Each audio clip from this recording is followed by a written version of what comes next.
বিসমিল্লাহির রহমানির রহিম। আসসালামু আলাইকুম। এটা হলো কচুর গাড়ি দিয়ে বোয়াল মাছ দিয়ে রান্না করা তরকারি। আর এটা আমি কী উপকরণ দিয়ে কীভাবে রান্না করলাম আপনাদের সাথে পুরোটাই শেয়ার করলাম। আপনারা আমার ভিডিওটা না টেনে পুরোটাই স্টেপে স্টেপে দেখবেন। আর আমার ভিডিওটা ভালো লেগে থাকলে অবশ্যই একটা লাইক, একটা কমেন্ট, শেয়ার করে দেবেন। আর এরকম করে রান্না করে খাবেন। আর ভিডিওটা না বাড়িয়ে এখানে রেখে দিলাম। আসসালামু আলাইকুম।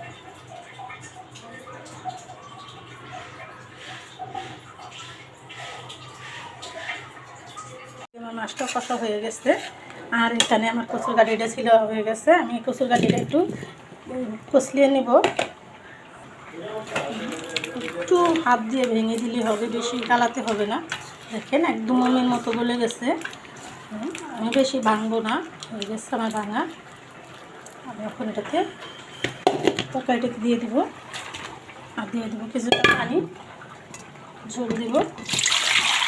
আপনাদের পরিমাণ মতো আপনারা ঝোলটা দিয়ে নেবেন। আমার পরিমাণ মতো আমি ঝোলটা দিয়ে দিব।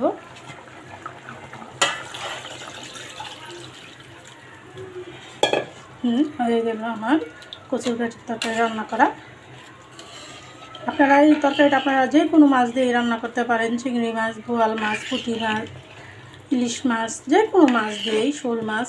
এই তরকারিটা নতুন এখন কচুর গাঠি, এটা রংপুরাদের ভালোবাসার খাওয়ান, অনেক পছন্দ করে। এরা সব তরকারিতেই কচুর গাঠি সিজনালি খায়। আর আমার শ্বশুরবাড়ির মানুষ সারা রংপুরে বড় হয়েছে, রংপুরি সব কি বলবো, এখন বললে বলবেন তার। আমি যে আবু সাহেদের বাড়ি যেখানে, ওখানেই ওই দিকে, ওই গ্রামের পাশের গ্রামে আমার শ্বশুরবাড়ি।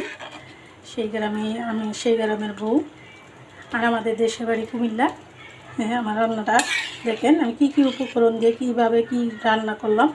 এখানে আমি হলুদ, মরিচের ফাঁকি সব মশলা যা যা দিয়েছি সব আপনাদের সাথে শেয়ার করছি। আপনারা দেখতে থাকুন। কচুর গাঠি রান্না করলে আগে ভালো করে ধুয়ে সিদ্ধ করে নিতে হবে।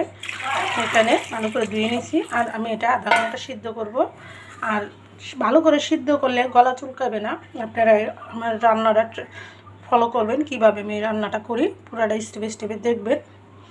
হ্যাঁ, আমি এখন এটা সিদ্ধ করব 10 মিনিট, ফিরবো 10 মিনিট পর। মাছটা কষানোর জন্য আমি এখানে নিয়েছি পেঁয়াজ কুচি, হলুদ বাটা, মরিচ বাটা, আদা রসুন বাটা, কাঁচামরিচ বাটা, টমেটো সস। আর এটা দিয়ে আমি রান্নাটা করব। আর আমি রান্না চলে আসলাম। রান্নাটা কীভাবে করি শর্টকাটে আপনাদের সাথে শেয়ার করব, আপনারা দেখতে থাকুন। এখানে আমি আমার পরিমাণ মতো আমি তেল দিয়ে দিলাম। আর দিয়ে দেবো আমি পেঁয়াজ কুচিটা আমি বেশি বেরেস্তা করব না, তার জন্য দিয়ে দিলাম। আর আমি সব সময় বলি, রান্নার সময় আপনারা চুলার আঁচটা একটু কমিয়ে নেবেন, সাবধান থাকবেন, সাবধানতা অবলম্বন করবেন। সাবধান হলে দুর্ঘটনা এড়ানো যায়। আর বেঁচে যায় হাজার হাজার প্রাণ, লাখ লাখ টাকা। হ্যাঁ, আমি সতর্কবাণী দিই, আপনাদের সতর্ক করি। আমিও নিজে সতর্ক থাকি সবসময়। চুলাটা থেকে একটু দূরে থেকে রান্নাটা করিয়ে নিই। হ্যাঁ, আমি এখন চুলাটা বাড়িয়ে দিব।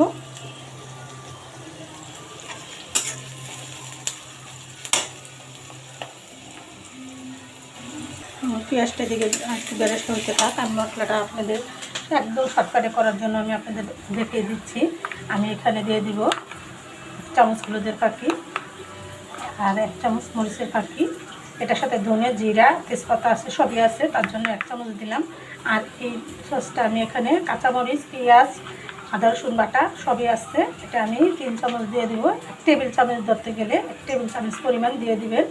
আর দিয়ে দিব 1/2 টেবিল চামচ সস, টমেটো সস।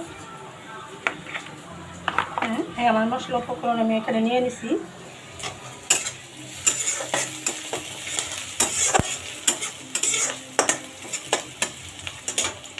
আমি এখন দিয়ে দিব এই মশলাটা, পুরোটা দিয়ে দিব। আর দিয়ে দিব স্বাদ মতো লবণ।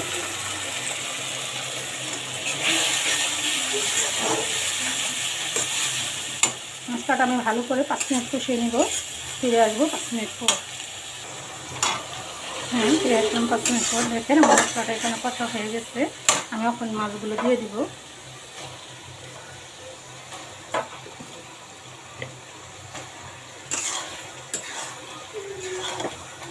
একদম ইজিলি, একদম শর্টকাটে রান্নাটা হয়ে যাবে। আমি এখানে কী মশলা উপকরণ দিলাম, কী দিলাম, কীভাবে রান্নাটা করলাম আপনাদের সাথে পুরোটা স্টেপে স্টেপে আমি শেয়ার করলাম।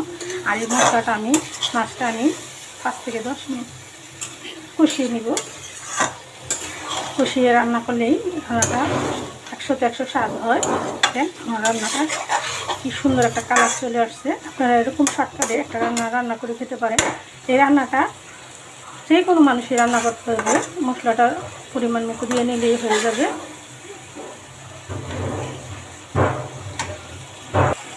আমার মাছটা এখন কষা হয়ে গেছে, আমি একটু ঝোল দিয়ে দিব। হয়ে গেল আমার বোয়াল মাছ কষা।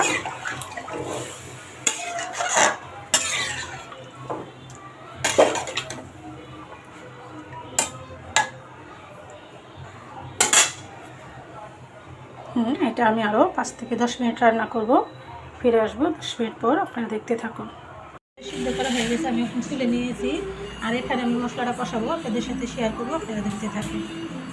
রান্না একটা সহজ ব্যাপার না, রান্না করতে কঠিন আছে। আপনারা যারা রান্না না করছেন তারা বুঝেন যে কঠিন, আর যারা রান্না করে তাদের জন্য সহজ, আর যারা না করছেন তাদের জন্য কঠিন। আপনারা আমার ভিডিওটি ফলো করবেন, না টেনে পুরোটা স্টেপে স্টেপে দেখবেন কী করে আমি রান্নাটা করি।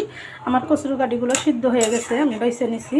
আর এই ফাঁকটা আমি মশলা দিয়ে মাছটা কষিয়ে নিতেছি আর আপনাদের সাথে শেয়ার করলাম।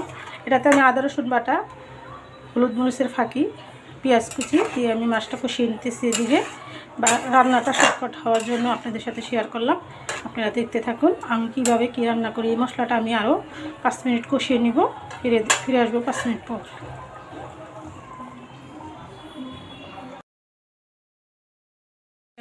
5 মিনিট পর আমার রান্নাটা হয়ে গেছে কমপ্লিট। আমি সব কিছু উপকরণ কী কী দিয়েছি আমার ভিডিওটা আপনারা না টেনে পুরোটা স্টেপে স্টেপে দেখবেন। আর এরকম করে সুস্বাদু তরকারি রান্না করে খাবেন। আমি দিয়ে দিলাম ধনে পাতাটা, চুলাটা অন করে দিব। আর আমার ভিডিওটা দেখে ভালো লাগে থাকলে অবশ্যই এরকম করে রান্না করে খাবেন। আর আমার ভিডিওতে একটা লাইক, একটা কমেন্ট, একটা শেয়ার করে দেবেন। আমি আর রান্না করবো না, আমি চুলাটা অন করে দিব, আপনাদের সাথে শেয়ার করলাম, আপনারা দেখতে থাকুন।